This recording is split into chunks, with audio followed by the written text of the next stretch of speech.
철도노조 파업 이틀째입니다. 시민들 불편이 상당한데요. 김현미 국토교통부 장관이 파업 현장을 찾았다고 합니다. 잠시 후 철도노조 그리고 코레일 양측의 입장을 들어보도록 하겠습니다.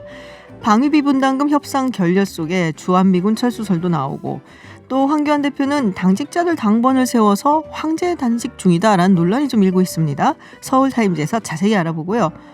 또 미국 상하원 의회를 통과한 홍콩 인권법을 둘러싼 미국과 중국의 신경전, 결국은 돈 문제인 것 같은데요. 김학균 신영증권 리서치센터장과 이야기해보겠습니다. 김지훈의 이브닝쇼 시작합니다.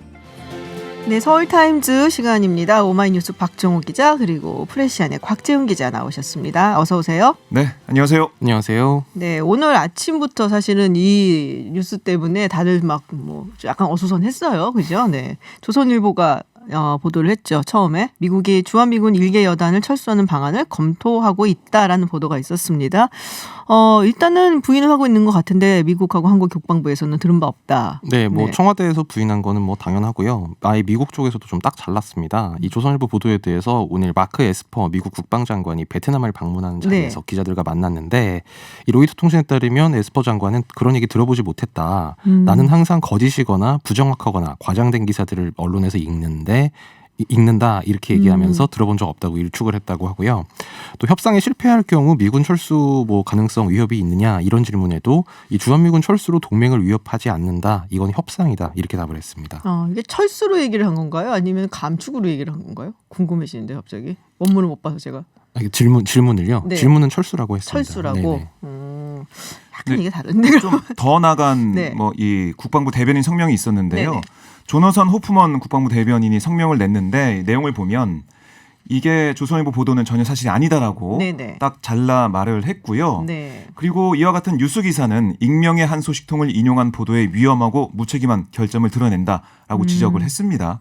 아울러 조선일보에 즉각 기사를 취소하라고 요구한다까지 얘기했어요. 상당히 강하게 네, 얘기를 강하게 했네요. 얘기했죠. 한국 청와대도 아까 그 청와대 관계자가 그 내려와서 그 얘기를 했어요. 그러니까 저번 한미 국방장관 회담에서 주한미군 규모는 유지하는 걸로 이미 결론이 났다. 그래서 이건 사실과 다르다. 이렇게 정리를 했습니다. 왜냐하면 이 얘기들을 뭐 약간 좀 신빙성 있게 들을 수도 있는 그런 사람들이 이제 있을 거란 말이에요. 왜냐면은 지금 주한미군이 현재 한국에 있는 숫자가 이게 순항 배치를 하기 때문에 대략적으로 한 28,000여 명 될 거라고 보고 한 개 여단 정도면 3,4천 명 정도 되거든요. 네. 근데 미국의 국방수권법이 있어서 그게 매년 통과가 되는데 거기에 이제 명기가 된 게 22,000명 유지를 하라. 그러면 한 개 여단 정도는 빼도 사실은 그 법에는 어긋나는 게 아니기 때문에 약간 그럼 맞는 말일 수도 있어라고 이렇게 혹하게 들릴 수도 있긴 해요. 네. 요즘같이 되게 민감한 시기에 사실은 이런 뉴스가 나오면은 상당히 사람들이 약간 동요가 되고 심리적인 타격이 있거든요.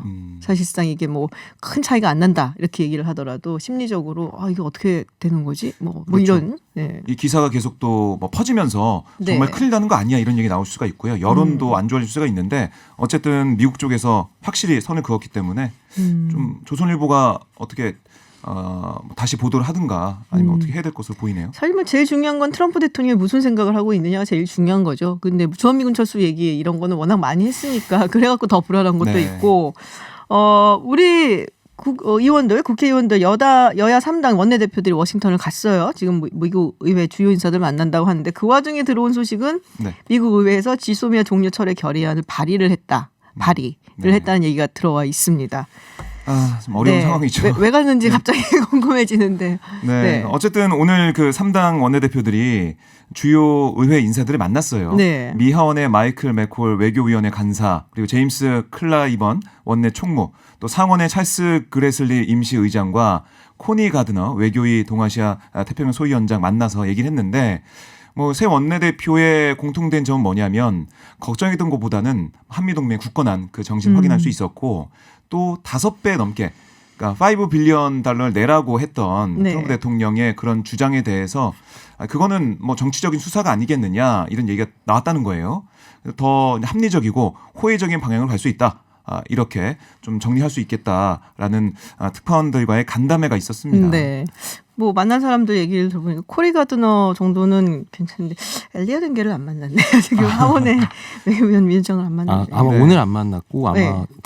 그 기간 중에 중에는 만날 것이다. 엥겔 위원장 만날 계획이 있고 그리고 네. 군사위원회 앤디 김 의원도 만나고 비건 대표도 만난다고 합니다. 그렇군요. 네. 알겠습니다. 비건 대표 얘기 나와서 말인데 김현철 통일부 장관 면담했다는 얘기가 들어왔습니다. 예, 이제 김현철 장관이 그러니까 김현철 통일부 장관이 미국을 방문해서 지난 18일에 그러니까 다 현지 시간입니다. 18일에 비건 대표를 그러니까 지금 국무부 부장관 지명자라고 해야 되나요? 이 비건 대표 또는 이 비건 지명자를 만났고 그 결과를 이제 현지 시간 20일 이 특파원 간담회에서 설명을 했는데 이게 한국 시간으로 오늘 오전이었는데요. 이 김 장관은 비건 대표와의 면담을 소개하면서 뭐 남북 관계와 북미 관계가 선순환하는 게 중요하다는 인식을 같이 하면서 금강산 관광의 의미와 역사, 발전 방향에 대해서 상세하게 설명을 했다. 이렇게 네. 얘기를 했습니다. 이게 좀 눈길을 많이 끌었는데요. 네. 특히 이제 김 장관이 비건 대표에게 금강산 관광의 시작, 그러니까 정주영 명예회장으로부터 시작되는 그 시작부터 2008년 그 박광택 사건으로 중단될 때까지 상황을 자기가 자세히 설명했다. 또 최근에 여러 가지 경과도 자세하게 설명했다. 이제 이렇게 덧붙였습니다.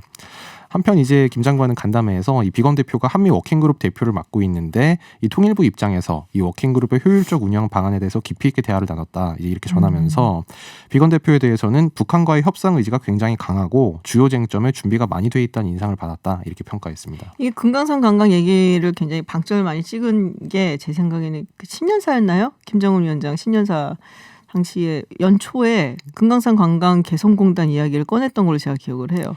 그렇죠. 네, 그래서 이거를 좀 어떻게든 풀어야지 그 김정은 위원장 입장에서도 본인의 면이 좀 서는 걸 수도 있겠고, 뭐 그래서 여기다가 방점을 찍는 게 아닌가 싶은데. 최근에 북한에서 네. 그 일방적으로 철수하겠다. 맞아요. 그 남조선 너희들이 이제 더 이상 관여할 문제가 아니다. 이렇게까지 하면서 사실 한국 정부 입장에서 좀 입장이 상당히 급해졌거든요. 그래서 이거를 북미 회담이 물론 잘 돼서 같이 가는 게 맞다는 게 한국 정부의 기존의 입장이지만 이제 북미 대화가 다소 정체나 이렇게 되더라도 어쨌든 뭔가 좀 손을 댈 수 있는 방법을 찾아야 되지 않겠느냐는 네. 좀 그런 게 배경에 깔려 있는 걸로 보입니다. 근데 이게 예전에 제가 한번 방송에서 얘기를 했었는데 금강산 관광을 푼다고 해도 결국에 갈 사람들이 누구냐를 따지면은 중국인들 그리고 한국인들 그리고 호주 사람들이 많이 간다 그러더라고요. 근데 이 북한이 지금 테러 지원국으로 지정이 돼 있기 때문에 북한을 방문을 하고 나오면은 미국 들어가도 비자를 받아야 돼요.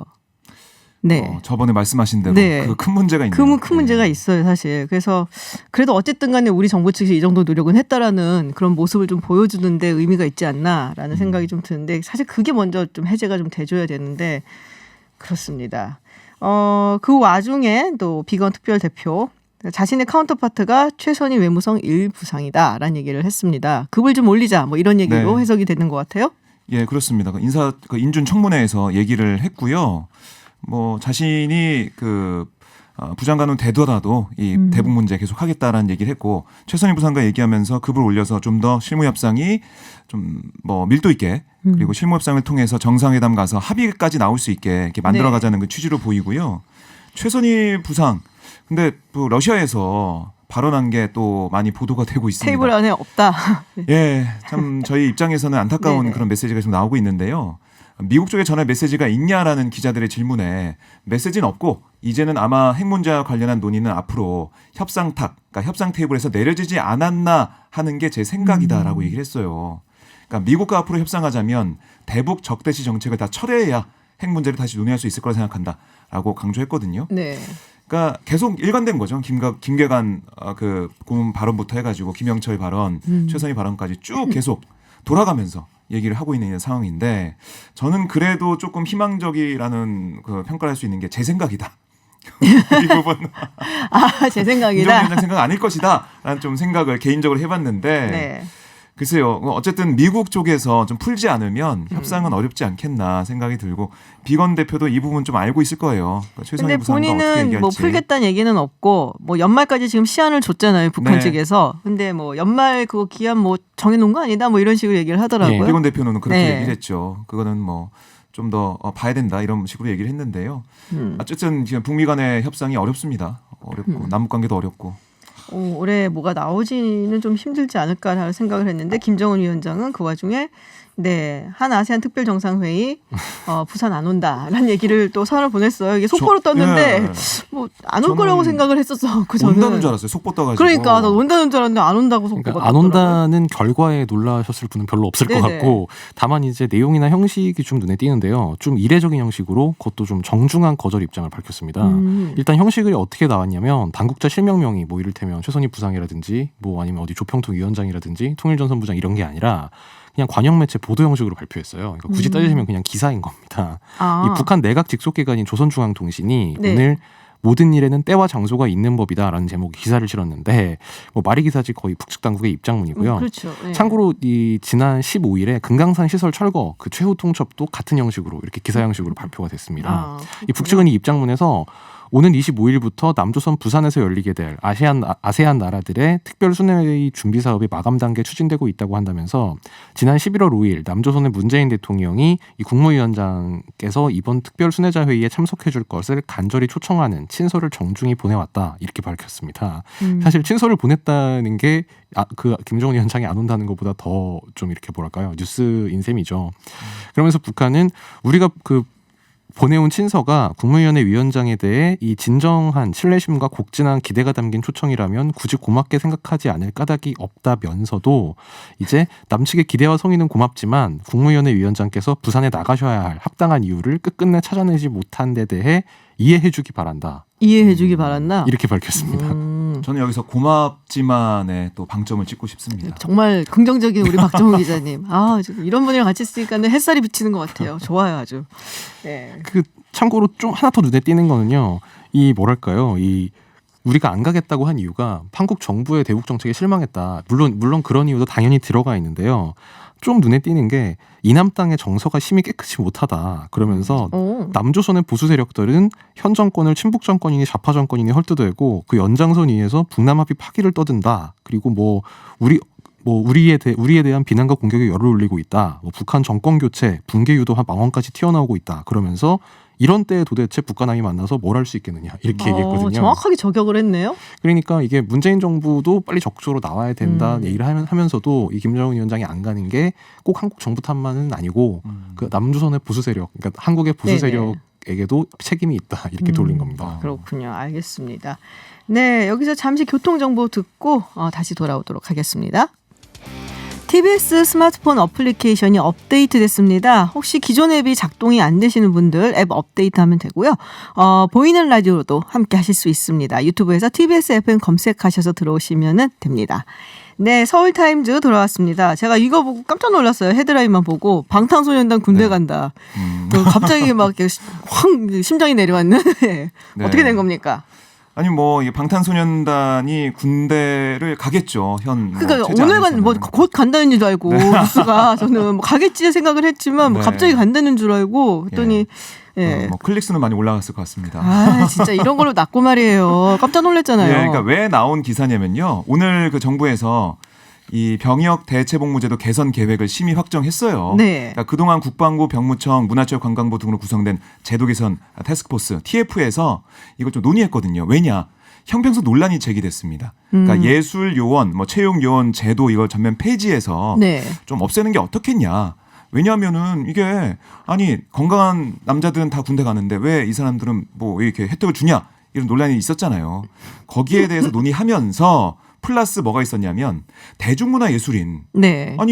체육하는 사람과 예술하는 사람은 가는데 왜 대중문화 예술인 이른바 가수들 아이돌 그룹도 있겠고요. 이 사람들도 대체복무 요원에 포함해야 되는 거 아니냐 이런 요구가 있었어요. 근데 기준이 좀 모호하잖아요. 이게 그렇죠. 뭘 보고 할 것이냐라는 게. 그런 얘기도 있죠. 사실 형평성 논란이 그런 거죠. 이를테면 바이올린을 잘 켜가지고 국제 콩쿠르에서 입상을 하면 면제를 받는데 BTS 같은 경우에 빌보드 차트 차트에 올라갔는데 이건 그렇다. 그다음에 종목에 따라서도 축구 월드컵 올림픽 이런 건 되는데 이를테면 야구 WBC에서 이번엔 결과가 안 좋았습니다만 그렇죠. 그런 것 때문에 또 논란이 있었고요. 근데 결국 이 TF의 결정 그리고 오늘 정부의 결정은 뭐냐면 이 형평성 문제, 공정성 그 문제 이걸 높이는 정부의 방침하고 맞지가 않아서 이거는 검토 대상에 제외한다 이렇게 얘기를 했습니다. 그렇군요. 방탄소년단 사실은 군대 안 간다 이런 얘기도 없었고요. 간다라고 얘기를 했어요. 아니 뭐 우리 아미들 우리 아미래. 아미들은 커밍아웃하신 당연히 갈 거라고. 네. 아, 그러니까 네. 지난 4월 미국 CBS 인터뷰에서 군 복무에 대한 얘기가 나왔어요. 여기에 네. 대해 우리는 언젠가 국가의 부름을 받으면 달려가 최선을 다할 준비가 돼 있다.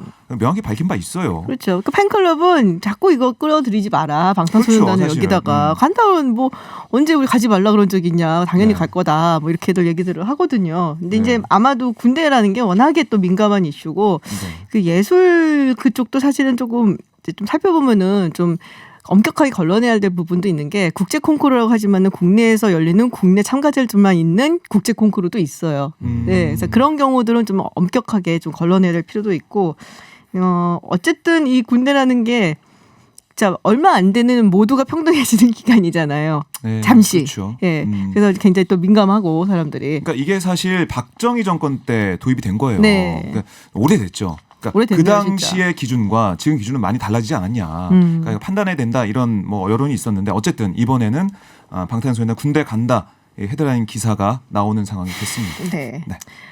황교안 대표 이야기를 좀 해보겠습니다. 황교안 대표 지금 단식 중인데 근처에서 정강 목사 찾아가갖고 마이크 잡았더니 한국당 의원들 몇 명이 망했다 뭐 이런 얘기를 했다고. 진짠가요? 저는 현장에서 망했다는 얘기는 못 들었어요. 사실 못 들었는데 표정이 안 좋더라고요. 표정이 안 좋아요? 그러니까 황교안 대표만 올라간 것뿐만 아니라 한국당 의원들이 다 한 명씩 다 올라갔어요. 거기 있던 의원들이 올라가서 정광훈 목사가 얘기를 또 세게 했는데 극우적인 발언을 했는데 가만히 듣고 있고 뭐 동조하는 모습을 좀 보이는 그런 듯한 네네. 느낌을 받았거든요. 그러니까 사실 원하지 않은 사람도 있었을 것 같아요. 그 자리에. 그렇죠. 그러니까 저도 망했다는 얘기는 못 들었는데 네. 김문수 전 경기도지사가 네. 지금 한국당 소속이잖아요. 한국당 소속 전직 광역단체장인데 집회 연단에 올라가서 황교안 대표랑 같이 올라가서 뭐 지금 성모병원에 갇혀 있는 박근혜 전 대통령도 빨리 나와서 이 자리에서 세 분, 그러니까 정광훈 목사랑 황교안 대표랑 박근혜 전 대통령이 손을 잡기 바란다. 이게 대통합이다. 뭐 이렇게 얘기를 한다든지. 정광훈 목사도 뭐 이승만, 박정희 정신 막 이런 걸 강조하면서 뭐 민주당에 있는 주사파를 다 끌어내야 된다. 막 네. 이런 얘기까지 했거든요. 그러니까 뭐 총선을 앞두고 중도로 확장해야 된다고 생각하는 입장에서는 제가 듣진 못했지만 충분히 망했다라는 말이 나올 만도 할 것 같습니다. 그렇군요. 지금 근데 무슨 황제 단식은 무슨 얘기예요? 그 황제 단식이 네. 두 가지가 있어요. 첫 번째가 그 영양제 단식 논란인데. 영양제? 그러니까 다 하기 전에 영양제 주사를 맞았다고 이 얘기 들은 것 같아요. 그러니까 네. 단식 하루 전에 뭐 그 아마 동문인 것 같은 네네. 그 모 의원을 찾아서 영양제 주사를 맞았다는 건데 뭐 여기에 대해서 당 관계자들은 언론 인터뷰에서 뭐 연일 강행군으로 피로가 누적돼서 맞은 거다. 뭐 그게 뭐가 문제냐? 뭐 이렇게 얘기를 했는데 다른 정당들에서는 이제 아주 진풍경의 실수를 금치 못하겠다. 건강에 자신이 없으면 단식을 중단해라. 이 대한신당 대변인 논평인데 네네. 이렇게 좀 많이 비판을 하고 있고요. 뭐 사실 확인은 사실 뭐 일단 당직자들은 이렇게 얘기하고 있는데 병원 측에서는 개인정보 보호를 이유로 확인 안 해주고 있다고 합니다. 그다음에 이 두 번째가 저거 그 뭐 한국당 당직자들이 이제 황교안 대표 단식 농성장 현장 지원 근무를 하는데 이제 근무표를 아주 깔끔하게 짜가지고 했더라고요. 사실 이전에 이정현 전 새누리당 대표 네네. 때나 뭐 김성돈 대표 할 때도 물론 이제 현장 지원을 하는 실무자들이 없진 않았지만 뭐 이렇게까지 아주 공식적으로 문서까지 만들어서 그것도 당구장 표시 당대표 지시사항 막 이렇게까지 하진 않았는데 네. 아니, 그러니까 저는 너무나 안타까운 게 뭐냐면요. 저번에 삭발도 그렇고 단식도 사회적 약자들이 내 목소리가 너무나 안 들리니까 이렇게라도 내 목숨을 걸고라도 목소리를 들리게 하고 싶다. 이런 간절함이 담겨 있는 거 아닙니까? 근데 단식까지 이렇게 희화화되는 게 너무나 가슴이 아파요. 아무튼 뭐 그래서 영양제 약자라고 생각할 수도 있죠. 야당의 황교안 약자라고. 대표요? 네, 그거는 영양제 주관적인 논란은 거니까. 뭐 그냥 그런 것 같고요. 네. 그 당직자들이 당신 단식 농성 현장을 지원한다는 거는 아까 한국당 사무처 노조에서 성명이 나와서 네. 뭐 그 당대표가 단식투쟁 돌입한 상황에서 당직자가 밤샘 근무 서고 비상적 업무 수행하는 건 너무나 당연한 일이다. 그 당직자 일동이 단식투쟁을 적극 지지한다. 뭐 이렇게 냈으니까 아니 뭐 정작 그렇게 그 현장 지원 근무를 하실 당직자 노조에서 괜찮다고 하니 뭐 그냥 그런가 보다라고 생각했습니다. 그렇긴 하네요. 뭐 일각에서는 황교안 대표 이 단식하는 이유가 네. 세월호 그 특수단 수사 때문에 그런 게 아니냐 이런 얘기도 좀 나오고 있어요. 그러니까 황교안 대표가 2014년 그 세월호 참사 네네. 당시에 법무장관이지 않습니까? 맞아요. 그래서 관련해 가지고 수사를 뭐 외압이나 아니면은 좀 막는 그런 모습 보인 게 아니냐 검찰에 고발된 게 있거든요. 근데 왜 단식을 해요? 그러니까 야당 탄압 네. 이미지를 만들기 위해서 좀 더 한 발 빨리 조사 전에 먼저? 검찰 조사 전에 먼저 이렇게 단식이 들어간 게 아니냐. 그래서 자신을 지지할 수 있는 세력들이 있는 청와대 앞에 정광훈 목사 등등에서 뭐 지지를 받을 수 있는 그쪽에 가서 단식 시작한 게 아니냐 이런 얘기도 좀 들리고 근데 있습니다. 이게 효과를 보려면은 딱 그걸 했을 때 이게 딱 연상이 돼야 되는데 그게 왜요? 하고 어떤 사람이 벌써 나타나기 시작하면은 네. 그게 이제 연관 효과가 좀 없다라고 볼 수가 있겠죠, 사실은. 그런 얘기도 있고 뭐 리더십 위기 돌파용 아니냐 이제 이런 얘기도 나와서 그런지 네. 오늘 아침에 또 청와대 앞에 가서 최고위원회를 했는데 거기서 자신의 단식에는 그 국민들의 삶과 대한민국을 지키는 것 외에는 아무 목적이 없다 이렇게 강조를 했습니다. 네. 근데 출퇴근 단식은 좀 그런 것 같아요. 출퇴근하고 있잖아요. 국회와 청와대 왔다 안돼 갔다 하고 밖에 있으면 있는데 너무 춥잖아요. 얼어 죽어요. 그러니까 텐트를 못 친다고 하기 때문에 청와대에서 안 하고 이제 국회로 가는 거예요. 아유 사실은. 박정우 기자 좋은 사람인 줄 알았는데 여기 밖에서 어떻게 해? 박정우 기자님 말은 그건 것 같은데요. 그냥 국회만 있지 청와대를 왜 가냐는 말씀인 것 같은데. 저는 청와대에 가냐? 계속 있지 왜 국회에 와 있냐 저는. 나쁜 사람이네 아주. 아니 그 결기를 보여주고 죽기를 각오했다면 청와대 앞에 계속 있어야 되는 거 아니냐 그런 생각이 좀 들고 정광훈 목사를 비롯해서 지지자들도 아니 왜 가십니까? 그래서 같이 우리랑 하십시오. 여러 이렇게 간절하게 호소하고 있습니다. 무서운 사람이에요, 박정우 기자. 그죠? 아니 지지자들 시민들의 목소리도 들어야 되는 거 아닌가 이 생각도 저 들어요. 박정우 기자 동공지진 중이에요 지금. 내가 알던 사람이 아니야, 막 약간 이런 표정인데. 아니 저는 아침에 국회로 출근하다가 갑자기 황교안 대표 다시 청와대로 갔다 그래가지고 차 돌려가지고 다시 청와대로 갔거든요. 맞아요. 혼선이 좀 있었습니다. 당에서. 본인들이 귀찮아고 그렇게 얘기하는 거죠 지금 솔직히 얘기해봐. 그죠? 곽 기자 반성하세요. 네. 지금 요거 짧게 얘기를 해볼게요. 지금 내년 이제 다 데뷔를 해서 한국당도 그렇고 민주당도 그렇고 총선 기획단들이 컷오프 어떻게 공천하냐 요거 갖고 네. 이야기들이 많습니다. 뭐 한국당에서 굉장히 파격적인 뭐 제안이라고 해야 되나요? 50% 컷오프 얘기까지 나오고 네. 민주당도 지금 굉장히 하위 20%에 포함된 의원들에게 경선 감점을 주는 걸로 이제 네.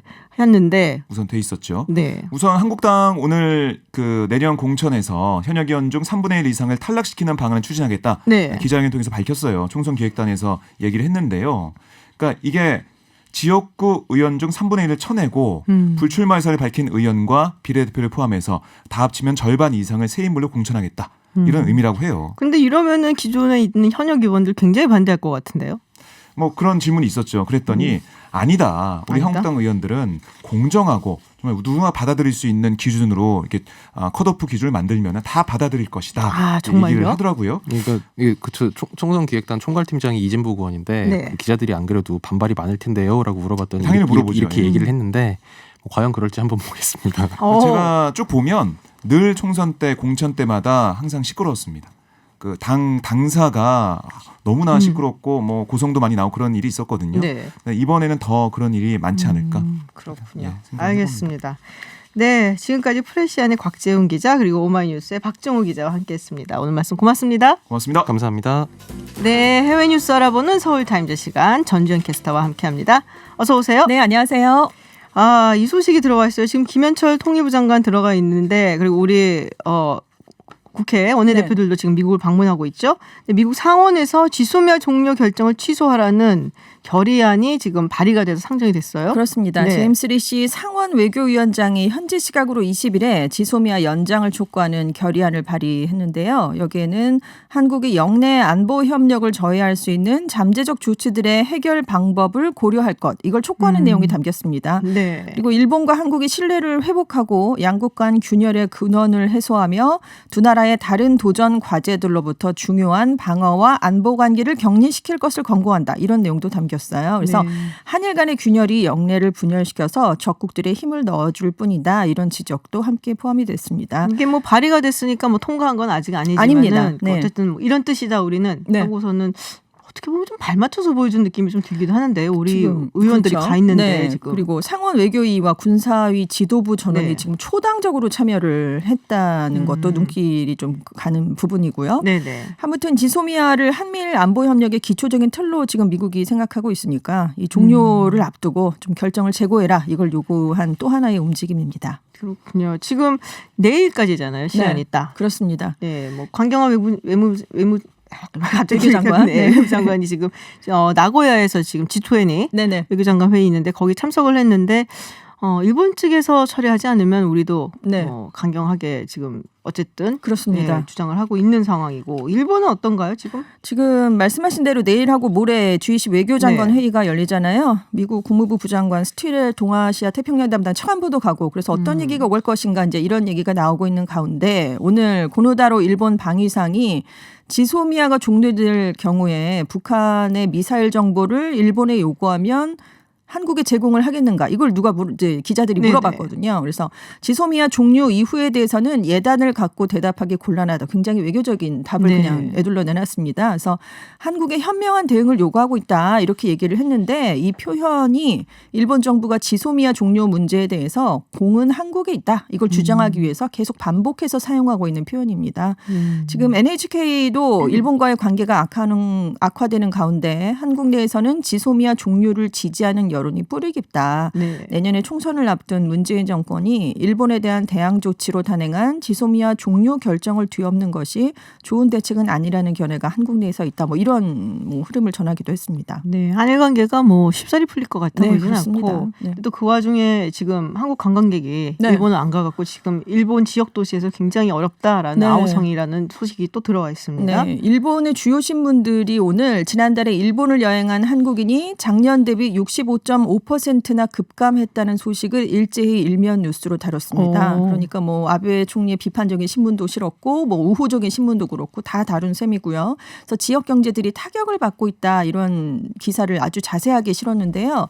일단 요미우리가 오이타현의 모습을 짚었는데 8월에 우리 한국의 저가 항공사인 티웨이 항공이 한국의 세 개 도시를 오가는 항공편의 운항 중지를 결정했습니다. 그래서 네. 오이타 공항은 국제 정기 항공편이 지금 없는 상황이에요. 그리고 온천하고 골프 관광으로 유명했는데 관광객의 60%가 한국인이었습니다. 아 그렇게 많나요? 네, 그래서 지금 오이타현은 다른 지역보다 더 타격을 받은 상황인데 한 여관 주인의 말에 따르면 한국인 관광객이 7월 이후에 작년보다 90%나 줄은 것 같다. 체감하기에는 거의 안 네, 오는- 그러니까요. 지금 아직 여관을 운영하시는 분은 이렇게 얘기를 했고 지금 아사히 신문도 한국 관광객 수의 위축이 멈추지 않으면서 일본 정부의 목표인 2020년 일본 방문객 4천만 명 달성의 경고등이 켜졌다 이런 보도도 내려놨습니다. 근데 그런 얘기 있지 않았나요? 뭐 한국 관광객 안 오면 우리 중국 사람들 관광객 유치하면 돼. 뭐 그렇습니다. 이랬었잖아요. 다른 데서 오면 되지. 대만에서 많이 오고 있어. 뭐 이런 얘기도 많이 나왔잖아요. 그래서 지금 이렇게 된 거에 대해서 이제 스가 요시대 관방장관에게 이제 질문이 가서 또 대답을 했는데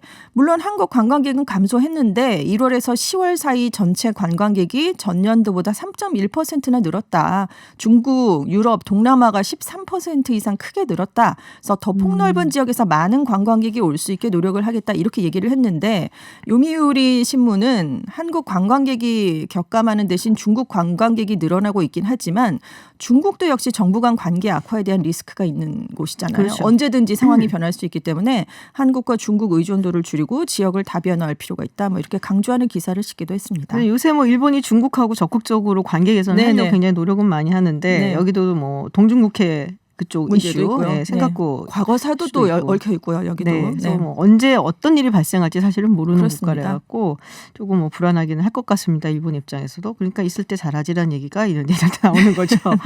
네, 다음 얘기 한번 나눠보도록 하죠. 영국 왕실에도 문제가 생겼네요. 엘자베스 여왕의 둘째 아들이죠. 앤드류 왕자.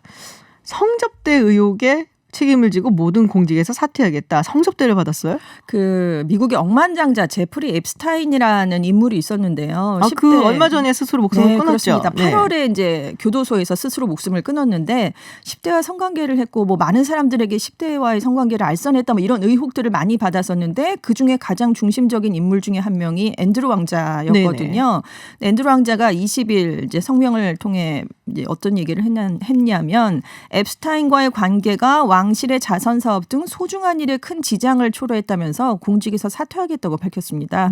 그리고 요청이 온다면 법 집행기관의 수사에도 협조를 하겠다 이렇게 얘기를 했는데 앤드루 왕자가 그동안 뭐 허더즈필드 대학 총장도 맡아왔고요. 각종 비영리 단체 기관에 대한 왕실 후원자로서 왕자에게 부여되는 공직 책무들을 많이 수행해 왔습니다. 네. 근데 이제 이렇게 크게 이제 사퇴까지 하게 된 이유는 16일에 BBC랑 인터뷰를 한 거예요. 이 내용을 둘러싸고 네네. 앱스타인과의 관계를 해명하고 10대와 성관계했다는 의혹을 전면 부인을 했습니다. 근데 인터뷰 이후에 오히려 역풍이 불게 된 왜요? 건데요. 왜냐하면 앱스타인과 아는 사이로 지낸 것을 후회한다라고 얘기를 하긴 했지만 성매매 의혹을 부인한 거예요. 근데 그동안 앤드루 왕자가 그 미성년 여성을 껴안고 있는 사진이 언론에 크게 공개가 된 적이 있거든요. 네네. 14세 여성이었습니다. 아. 근데 그 시간에 나는 딸과 함께 피자집에 있었다 이렇게 얘기를 하면서 중간중간에 좀 많이 웃은 거예요. 그래서 성의 없는 태도를 보였고 그리고 후회라든가 반성이라든가 피해자들에 대한 그런 네네. 배려가 너무 없지 않았는가. 너무 진정성이 안 보였군요. 그렇습니다. 한마디로 진정성이 없는 인터뷰였다. 왕실에 먹칠을 했다 해서 굉장히 큰 비난을 받게 되면서 결국 파문이 커져서 이번에 모든 공직에서 사퇴하겠다는 얘기가 나왔습니다.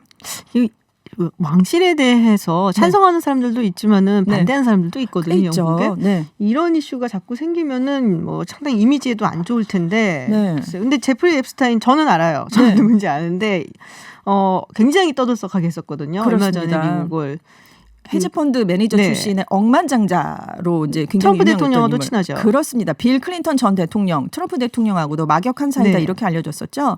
2002년에서 2005년 사이에 뉴욕과 플로리다주에서 20여 명의 미성년자와 성매매를 하는 등 수십 명을 상대로 성범죄를 저지른 혐의로 7월에 체포돼서 기소가 됐습니다. 근데 이게 유죄로 인정됐을 경우에 최장 징역 45년을 선고받을 수 있는 상황이었거든요. 근데 미국에서 미성년자와의 성매매 는 최고 종신형에 처해질 수 있는 굉장히 심각한 중범죄입니다. 그러니까요. 그래서 8월 10일에 교도소에서 극단적인 선택을 했는데 그 전날에 새로운 혐의 같은 것들이 추가로 네네. 공개가 됐거든요. 그래서 유명인사 연루설도 새롭게 제기되고 그래서 결국 극단적인 선택을 한 게 아니냐 이런 얘기들이 많이 나왔었습니다. 근데 미국 사람들의 입장에서는 이 사람이 재판에 이제 뭐 제대로 네네. 회부가 돼갖고 그 형벌을 제대로 받는 걸 보고 싶었는데 네. 스스로 목숨을 끊는 바람에 그렇습니다. 교도관들은 뭐 한 거냐 이런 비판도 많이 나오고 네. 있고 여러 가지로 굉장히 좀 이슈가 되기는 했었습니다. 그렇습니다. 네, 그 미성년자에 대한 뭐 성매매 그리고 미성년자와 껴안고 있는 사진 뭐 이런 거 하나만으로도 사실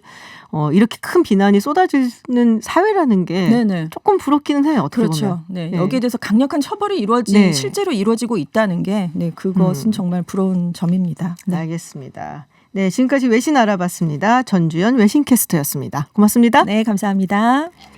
네, TBS 앱 다시 한번 안내를 드릴게요. 잘 안 된다고 하시네요들. 지금 안 열린다고 청취자 문자 보내주신 분들 계신데요. 앱 업데이트를 하시면은 이용 가능하다고 합니다.